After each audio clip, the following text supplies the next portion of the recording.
Hello and welcome back to the Marketing Brief. I am your host, Brian Aquan. And of course, this is the podcast where we briefly touch on topics across the marketing landscape. And as always, we're joined by industry experts. And today we're joined by Mark Phelan. Thank you so much for joining us, Mark. Brian, of course. Thanks for having me. I appreciate you reaching out and super excited to have this conversation. Awesome. We're excited to have you. Would you like to briefly introduce yourself? Sure, absolutely. So my name is Mark Phelan. I'm the CEO and founder of Projxon, Projxon. We are a business optimization and consulting company based out of Las Vegas, Nevada. We also run a STEM graduate level internship program, which I'm sure will come up in this conversation, called the Momentum Internship Program. It's probably one of the things that I'm the most proud of.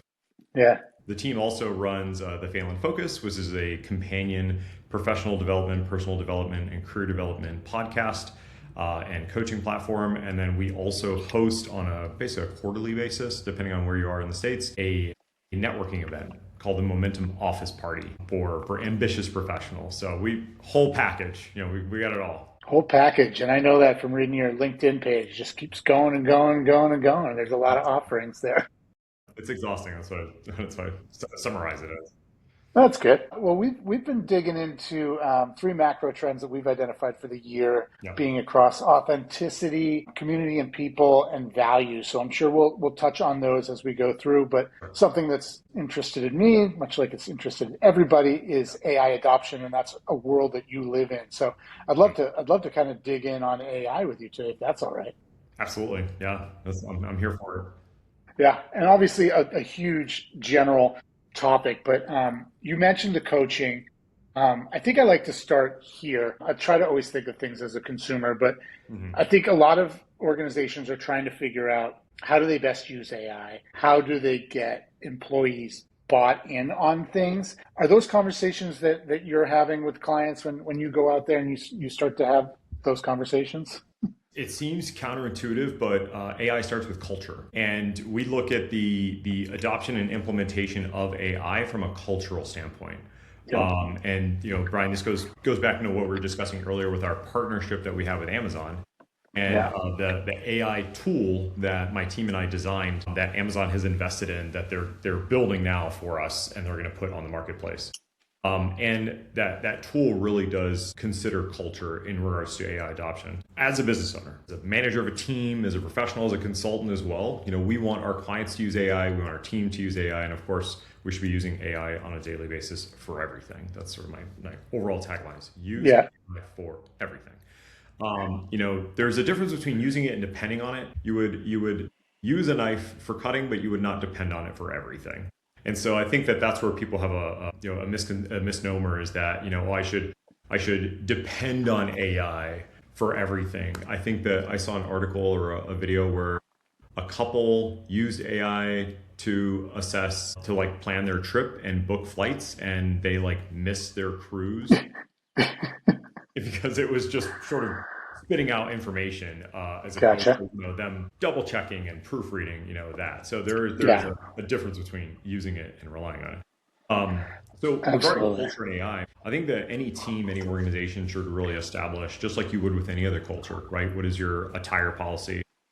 Yeah. And, what's your profanity policy within your organization? You want to be liberal with things. You want to give people the freedom to experiment and express themselves.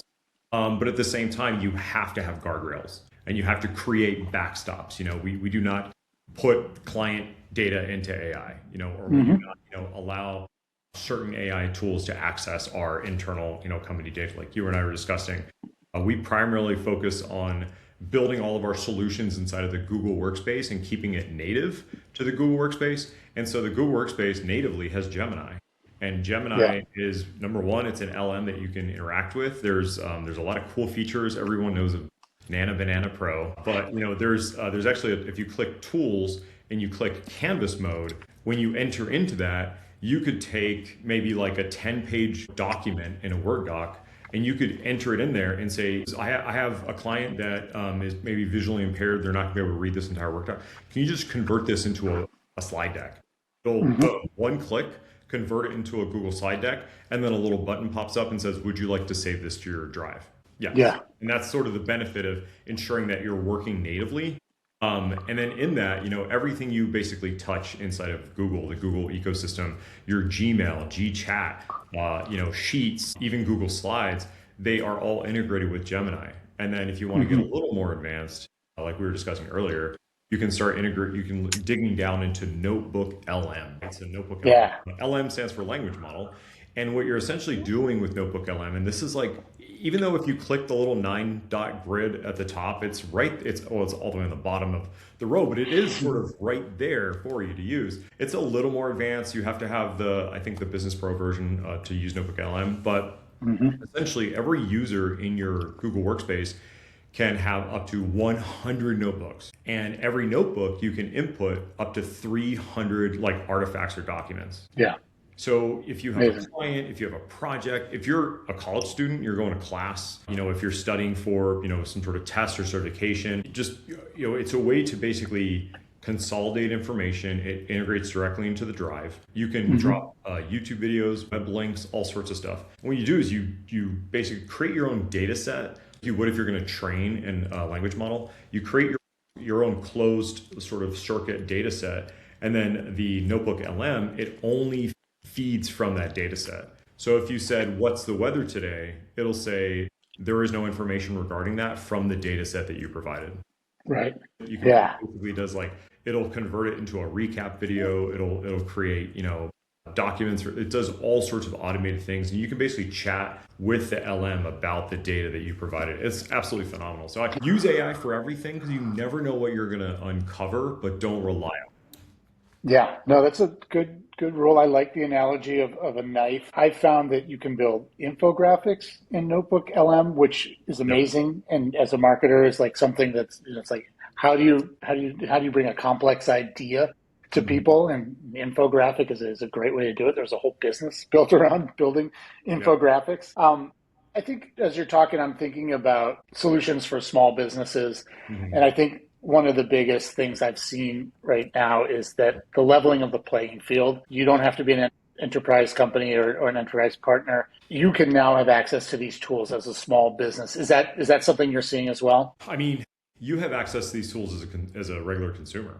Yeah. And you don't even need to look at enterprise level or even business level AI tools. Now they're out there with your CRM, or if you're trying to come up with marketing campaigns or sales funnels, or there are those tools out there. But going back to having a culture of utilizing AI not only as a resource and a tool, but really, what some of the great AI implementers say is considering it somebody that you collaborate with. They're a member of the team. It's, you have an idea, you run it by your AI model, your AI tools, whatever you're using. And you're really bringing that into your team.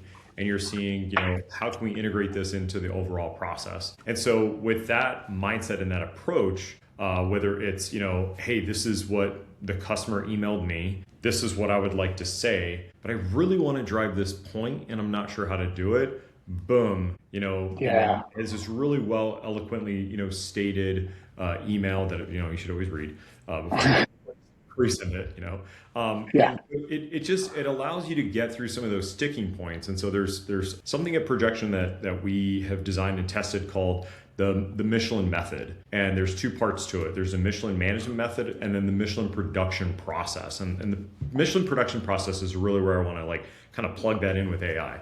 I realize everyone here is incredibly intelligent. They're all very capable technologically. Why are we still getting stuck, during meetings or conversations or, doing project management? And I was thinking I know that we could do better. And I was trying to, how do I convey that to the team without just saying, you guys aren't meeting your potential? And Hmm. so I basically went down a rabbit hole of looking at Michelin star restaurants and seeing that in order to become a Michelin star restaurant, you really have to have your organization together and culture and everything, a culture of performance. And so looking at how they design their kitchens, right? They use what's called the French Brigade system. And the way that they communicate, the terminology that they use, it is what you're looking at really with a Michelin star restaurant is an organization and a team that is dedicated to perfection, that's able to produce a high quality product in volume consistently Hmm. and constantly innovate and improve it. And so that's essentially what we're doing from a tech standpoint. Cool. And so with Nice. with AI, you look at the Michelin production process. What we have it broken down is 20, 40, 60, 80. And so let's say like an infographic, right? Let's say that you and I have a client, and they're kind of a stickler because they're a lawyer or something like that, right? So a little more diligent than the average client. And so we both know that there's a commitment to a quality of production for this client's expectations, and so that makes us a little hesitant. What you could easily do is start delaying and procrastinating and sort of hesitating in your production process. And so what we do at Projxon is we say, number one, get to 20% as quickly as possible. So Brian, I'm going to start and I will get it to 20%. I'm not going to rely on you. And then once I have kind of like a sketch or a draft, I have all the information, I met with the client, I know what they want, then I'll involve you. But without that, really just talking about it, you're not really having a productive conversation. So at 20%, that's when you can start to collaborate. And then when you are at 20%, you get feedback. That brings you to 30%. Then you incorporate the feedback. That brings you to from 30% to 40%. And then you can bring that to the client for a quick check-in. Hey, are we on the right track? The client gives you feedback. That takes you to 50%. Implement the client's feedback. That's 60%. And you keep going, then you can implement feedback from AI in that process as well. That'll take you from 60 to 70, from 50 to 60, 60 to 70. You basically, odds are feedback, evens are production. And here's a trick. At 80%, you launch, you go live. Yeah. Right? Because I mean, if in a Michelin setting, whenever the food is ready, it goes to the pass and it gets plated. If you plate it if you're sitting there and fiddling with it for too long, it'll be cold. And so you want to get that served as quickly as possible. And so at 80%, it goes out. There is no such thing as perfection. In tech, you want to push like your V1, you want to push your website, you want to go live as quickly as possible, because also you don't know how the customer is going to experience it. You don't know what their feedback or their reaction is going to be. So you don't want to wait and be late with 100% product or what you think is 100%.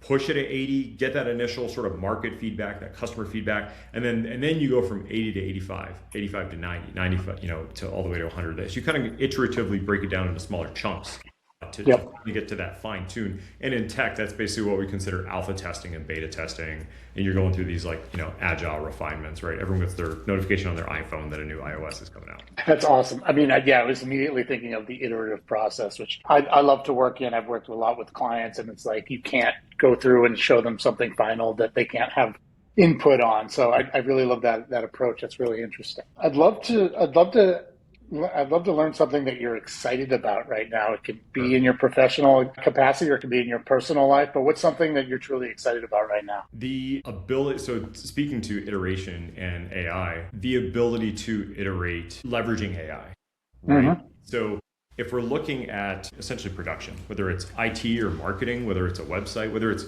copy for a LinkedIn post or a website, I think that oftentimes people that are committed to high quality work or a high quality product, they tend to overthink things. They tend to obsess about things.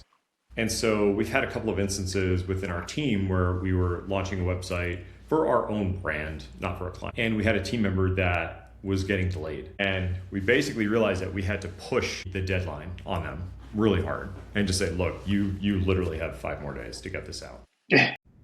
Watching them go through that process and seeing them stress and get concerned and all of that, and then finally we went live with the site, and I met with them and I said, thank you so much for doing the work that it took to get that past the finish line. How do you feel? And they go, I'm not really proud of it.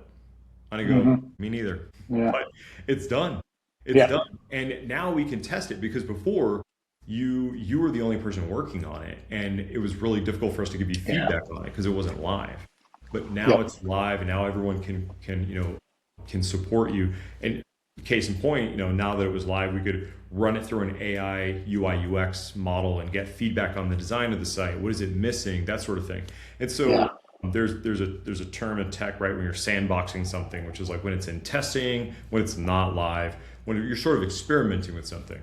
And I think that what I'm really excited about is the fact that you can go from idea to conception to information gathering, testing, experimentation, you can show, with a graphic, even if it is something as simple as like an infographic as to like, hey, Yeah. this is the production process that I think we should go through, or this is kind of a mock-up of the tool or the product, or that Yep. say, yeah, I tried that, it didn't work. Like, okay, but Sure. I would like to try it. I would like to see how this goes. And so Yeah. I think that in some cases, the that like positive, my buddy, I have this personally. My buddy calls it like toxic, or I call it toxic optimism, where Yep. you're always optimistic that it's going to work Yeah. out. Like, I think that that's Sure. where the AI and even the way that they've sort of programmed it and trained it to where when you do pitch an idea, it's always focused on essentially the positives or trying to produce a Hmm. result. And that's where I see leveraging AI as a positive aspect in Yeah. production and conception and just kind of like getting your idea out there and testing and experimenting with things. And collaboration sounds like all of those things point to how do you work with other people. I love the point you make. I always phrase it as this: is like perfect is the enemy of good, right? You can spend all the time trying to make it perfect, but really what you want is something good. Hmm. Get some other points of view on it, get some people to touch it and make it better. And also it goes back to your Michelin model, right? Of like bringing 20% of something to the team so that you can start to work on it together. I'm seeing some common themes here, Mark. Awesome. Well, thanks so much for joining us. Your company is Projxon. How do people get in touch with you? LinkedIn is obviously one way. Is there a website? I live on LinkedIn. Yeah, so Cool. Projxon.com, projxon.com. You can find myself and my team on LinkedIn. We, like we were discussing earlier with our tech stack, our entire business and our service offerings are based on the Google Workspace. And the other half of our business is LinkedIn, doing LinkedIn Yeah. coaching and training and ensuring that business owners and entrepreneurs understand that you can't only work in your business. You also have to work on it, and you have to get out there. You have to network. And like case in point, you and I met on LinkedIn. And Yep. so I love leveraging LinkedIn because it just makes people approachable that you normally wouldn't have access to, and you can get support and going back to collaboration and all of that, Yeah. much faster. So kudos to you for hosting this and reaching out. Brian, this is fun. I appreciate it.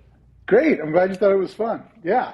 Thanks for joining us. This has been the Marketing Brief with Brian Aquan. We're really happy to be joined by Mark Phelan today. And stay curious, friends.